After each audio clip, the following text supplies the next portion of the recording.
विकसित भारत संकल्प यात्रा नुआपड़ा जिला खड़ियाल ब्लॉक सासोल महेश्वर ग्राम पंचायत में आज विकसित भारत संकल्प यात्रा अनुष्ठित होती।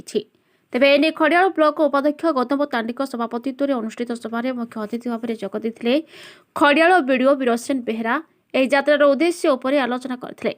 आसंता 2047 मसीहा सुधा भारत को एक विकसित राष्ट्र भाव में गढ़ी तोड़ा केन्द्र सरकार आरंभ कर विभिन्न योजना से धारणा देते।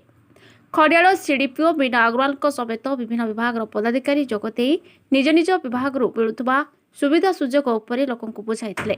लोकंकु सचेतन करने आईसीडीएस विभाग तरफ एक पुष्टिकर खाद्य मेला प्रदर्शन करा। पुष्टि मानदंड अनुଯାयी उपयुक्त स्वास्थ्य थिबा 3 शिशु और तांको मां को ए अवसर में सम्मानित करा। शिशु मानक द्वारा नृत्य परिवेषण होता।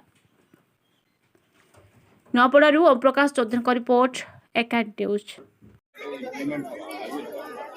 आज आम सानमहेश्वर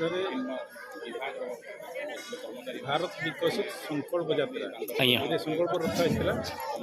आम सानमहेश्वर जीपी प्रथम नुआपड़ा ब्लॉक कमना ब्लॉक आमर खड़ियाल ब्लॉक सानमहेश्वर आरंभ होता।